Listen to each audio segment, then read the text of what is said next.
Welcome. In this demonstration video, you will learn how to prepare and e-file a guardianship petition action in New Hampshire. Note that this demonstration concerns the guardianship of a minor. If the person in your circumstances is an incapacitated adult, the questionnaire will be slightly different. When you have completed the interview, TurboCourt will generate the forms required and will show you if there are any other documents that you need to attach. Log in using your username and password.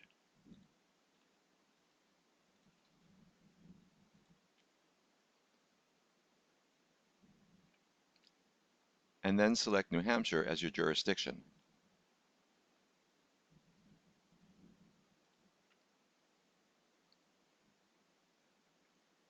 Indicate that you want to start a new guardianship case.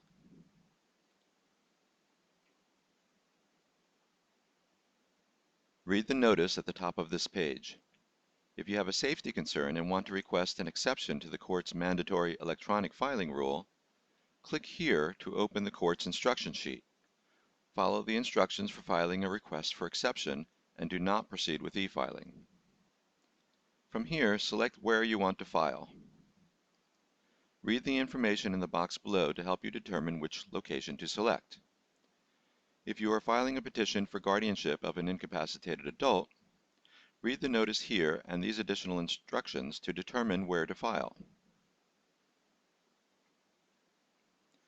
To read about how these cases move through the court process and the information you will need, you can click here and here.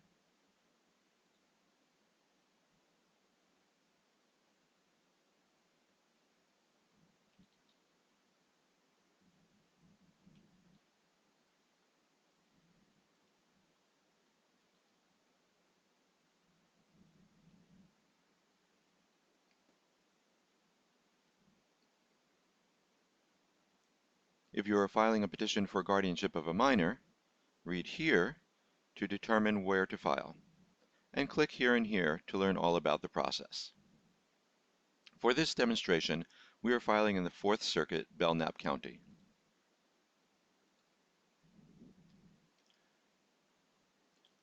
And the location will be selected later. Click Next. Introduction. This will bring you to the introduction to the interview process. Read the information and, if you would like more information about the process, click here.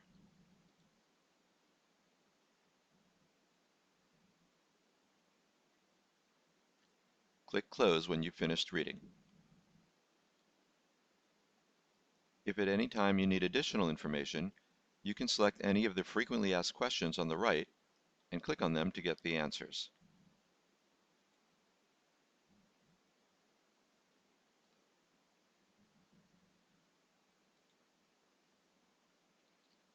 Please note that you can use this program to request a guardianship of either a minor or an incapacitated adult. This will be determined in the following pages. Click Next to continue. Minor's wards information. Enter the requested information about the person who needs a guardian. Note that questions marked with an asterisk are mandatory. If you click Next without answering the question, you will get an error message. Of course, you can always add or change your answer. Questions without an asterisk are optional. Provide their name, date of birth, and mailing address. The date of birth of the person needing a guardian will determine if this petition is for a minor or an incapacitated adult. In this demonstration, we will be requesting a guardianship of a minor. Note that each time you click Next, TurboCourt automatically saves your answers. Click Next to continue. Type of guardianship. Based on the date of birth I provided, the program calculates that the person needing a guardian is a minor. Specify the type of guardianship by selecting the appropriate choice. To read about the different choices, click this FAQ.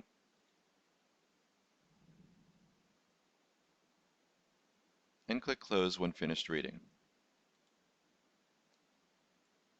For this demonstration, we will select Person Only. If you select Estate Only or Person and Estate, You will be asked later in the program about the person's assets and debts. Click Next. Court location. Based on the information you provided, the program will tell you what location you are filing in. Click Next to continue. This will automatically take you to the next section, Case Parties Information. Petitioner type. Indicate if you are filing on behalf of an agency. That is to say, is the petitioner an agency? If you answer yes, you will need to provide the type of agency on the following petitioner information page. For our purposes, we will indicate no and click Next to continue. Petitioner information. Enter the requested information about the petitioner. Provide their name, date of birth, and relationship to the minor. If you select Other for the relationship, a new mandatory field appears for you to specify the petitioner's relationship to the minor or ward.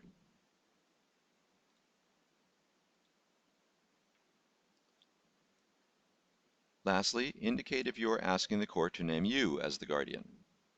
For this demonstration, we will say no and click Next to continue. Petitioner address. Indicate what country the petitioner is located in and enter the requested address information. Again, click Next to continue. Petitioner's contact information. Enter the required email address and re-enter it for verification. Court rules require you to provide and maintain an email address to receive all communications regarding your case. Click here to read the court rule. You can provide a telephone number, but because there is no asterisk, that field is not required. Click Next to continue. Additional petitioner. Indicate if there is an additional petitioner in this case. If there is, click Yes and then click Next to continue. You will then need to provide similar information for this other petitioner. In our demonstration, we will click No and then click Next. Minor's parents. Because this filing is for guardianship of a minor, pages appear asking about the minor's parents. Fill out each page as needed and click Next.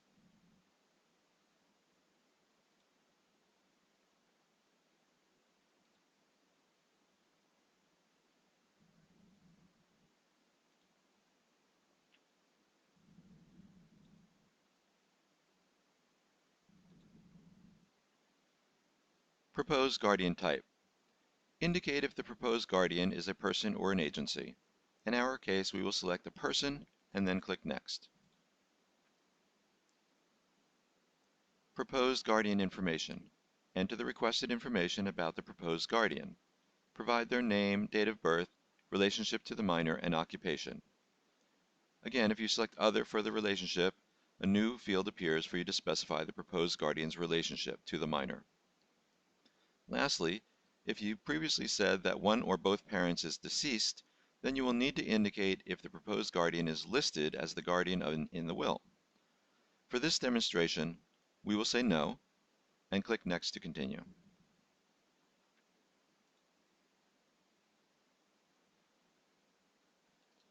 Proposed guardian address. Enter the proposed guardian's mailing address. Note that the proposed guardian is required to provide the court with their DHHS record authorization form and criminal record release authorization. These documents must be provided within 10 days of filing this petition. TurboCourt allows you to complete these forms and submit them with this filing. Placeholders to attach these documents will be available to you at the end of the program. Click Next to continue.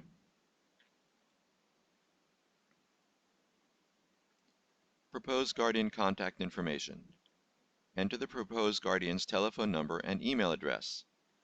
Neither field has an asterisk, so they are both optional. Click Next.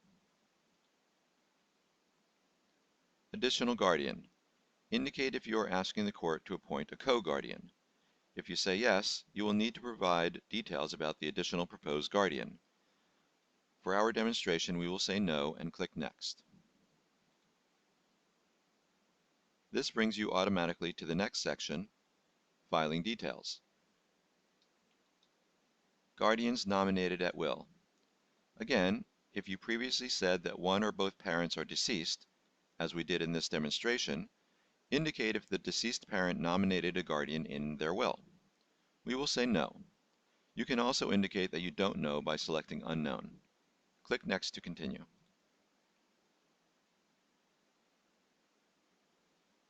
Is the parent or existing guardian being called to active military duty? Indicate if this guardianship petition is being filed for a child of an activated member of the armed services.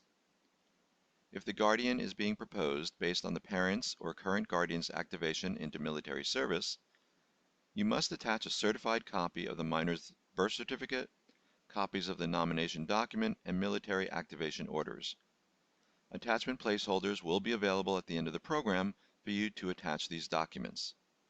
For this demonstration, we will say no and click Next to continue.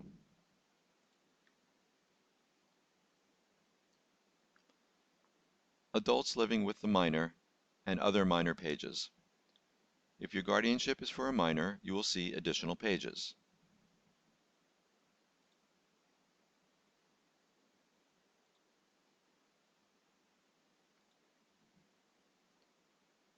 Based on your answers, you may need to provide additional follow-up information.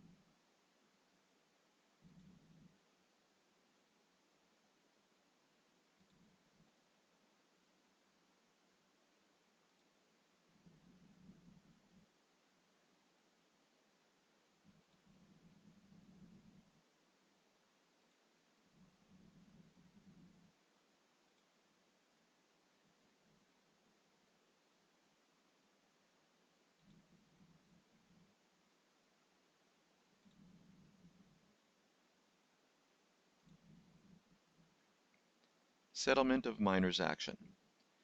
Indicate if this petition is being filed in conjunction with a settlement of minor's action. To read what is meant by this, click on this FAQ. And when you have finished reading, click Close. If you say yes, you will need to attach a copy of the petition or proposed petition seeking approval and supplemental documentation. Again, an attachment placeholder will be available for you at the end of the program to attach the documentation. We will say no and click Next to continue. Why is a guardianship necessary? Explain why a guardianship is necessary. Note that the law requires you to describe the facts concerning actions or admissions or actual incidents involving the minor which demonstrate that guardianship is in the best interests of the minor. And when you are done, click Next. Guardianship sought. Indicate if you are only seeking a temporary guardianship. Most guardianships are not temporary, and we will answer no and click Next.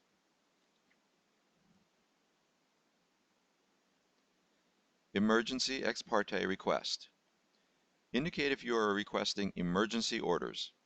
To read all about emergency orders, click on each of the FAQs on this page.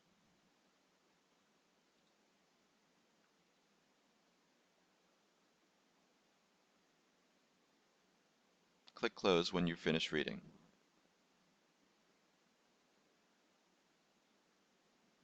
If you answer yes that you are requesting ex parte orders, then on the following pages, you will need to provide the facts and circumstances which establish that unless emergency relief is granted, the child will or is likely to suffer immediate or irreparable harm or injury.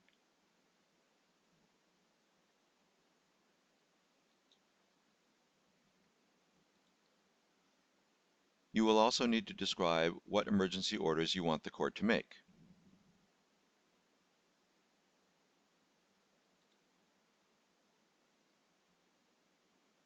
It's important to note that if you are requesting emergency orders, your documents won't actually be filed with the court until you appear at the court after the submission of this filing to notarize the documents and complete the case initiation process.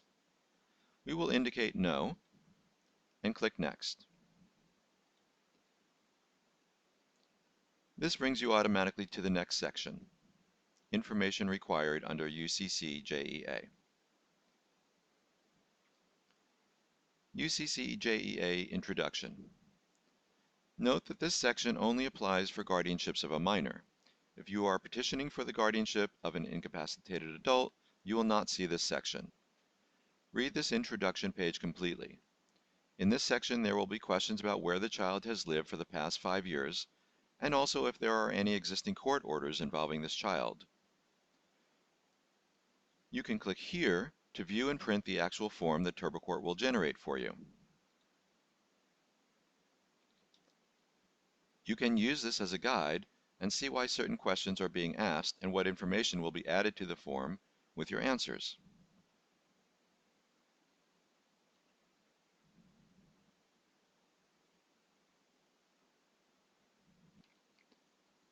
Step through each of the pages in this section as you do throughout the program, by answering the questions on the screen and clicking the Next button.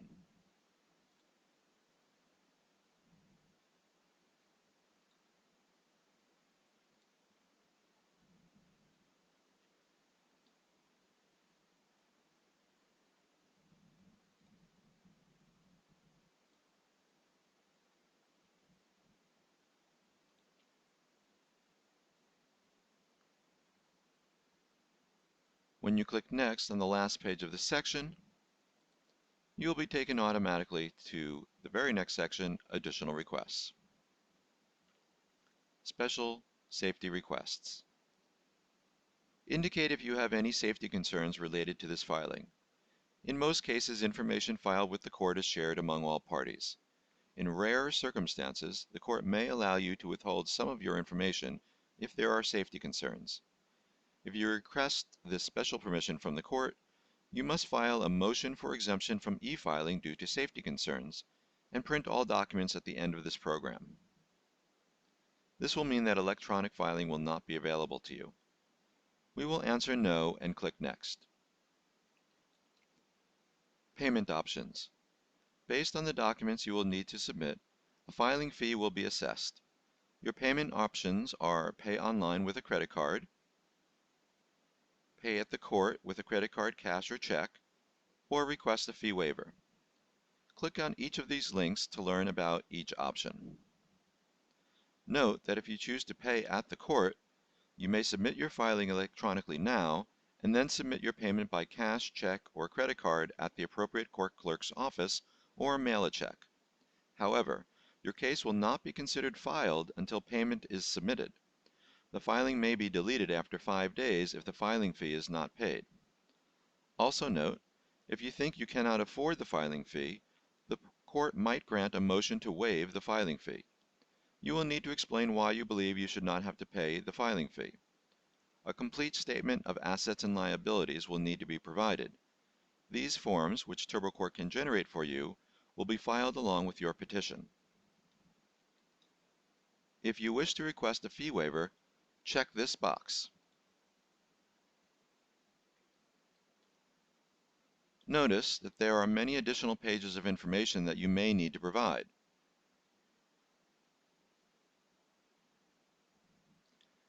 In our demonstration, we will not request a fee waiver. Click Next to continue. Petitioner's verification. Now you must verify under penalty of perjury that the information you have provided is true and accurate and in good faith. Check the box to agree and click Next to continue. Final review. Even though you haven't completed your application just yet, the final review tells you that everything is good, and click Next once again. TurboCourt will now automatically generate your forms for you. You now have a completed form set, and it is given a unique TurboCourt form set number. And you can view the forms by simply clicking the View links.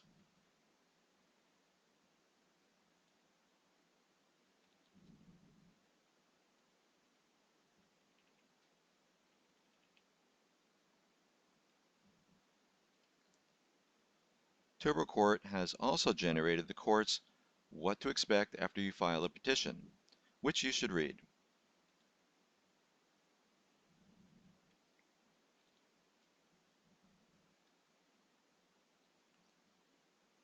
If you need to make any changes to your answers, you can always click Review and edit your answers. On the left, this shows you your estimated filing fee.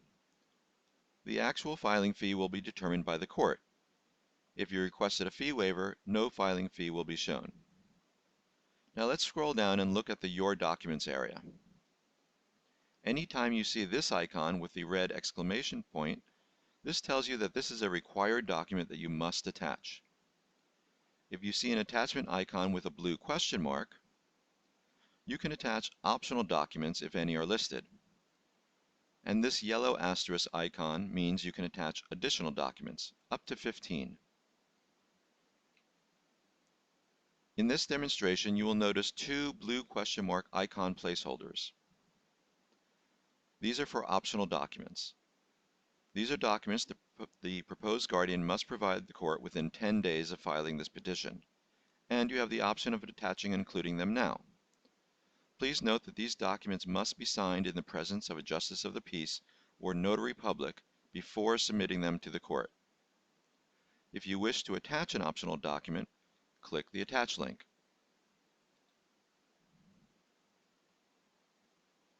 The document type is already pre-selected for you.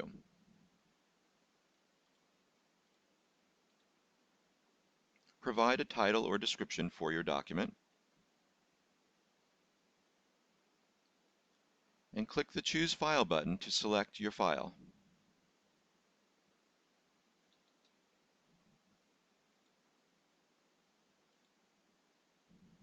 Once you've selected your file, click Save. TurboCourt will process the document, making sure that it's a valid PDF file.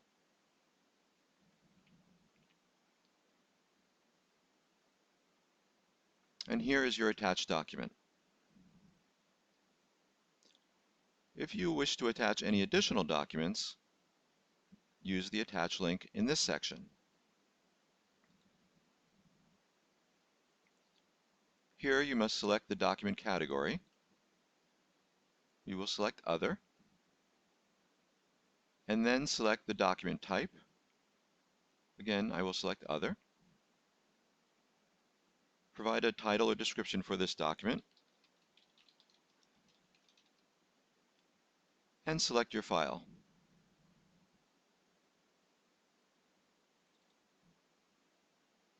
Click Save. TurboCourt will make sure that it's a valid PDF file. And here's your document. Once you have finished attaching any documents you'd like, click Next.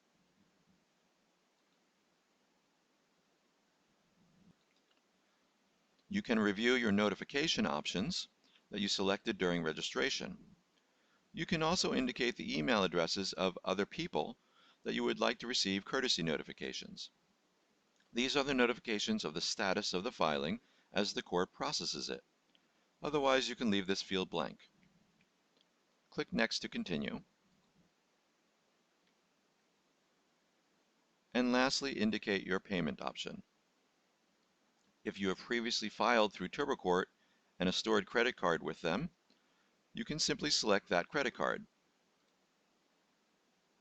You can also pay with a new credit card or pay at the court. Click on the information icon for instructions on how to do that.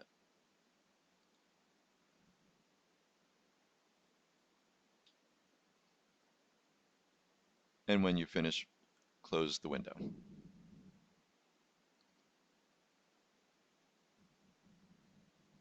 Note that your form set is not considered filed until the court has your payment, and if payment is not received within 5 days, the form set may be deleted. Read the user agreement by clicking here, and check the box that you agree to it. Provide your name for e-filing,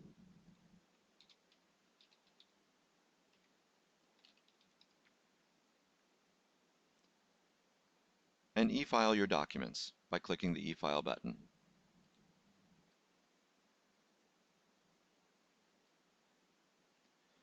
You now have TurboCourt form set number 40809, which was sent to the court, and instead of being in status completed, it is in status filing pending. Once the court processes that, it will change to delivered, and then the status will change to accepted after it has been accepted by the court. You can look at any messages that are automatically being sent to you by the court through TurboCourt by clicking on the Messages tab. Click on the message link, read the message, and then you can mark it as being read. You'll notice that in the time it took to look at that one message, our status went from filing pending to delivered. And you're done. Now you're simply waiting to find out the status of the court's processing of your submission. Congratulations.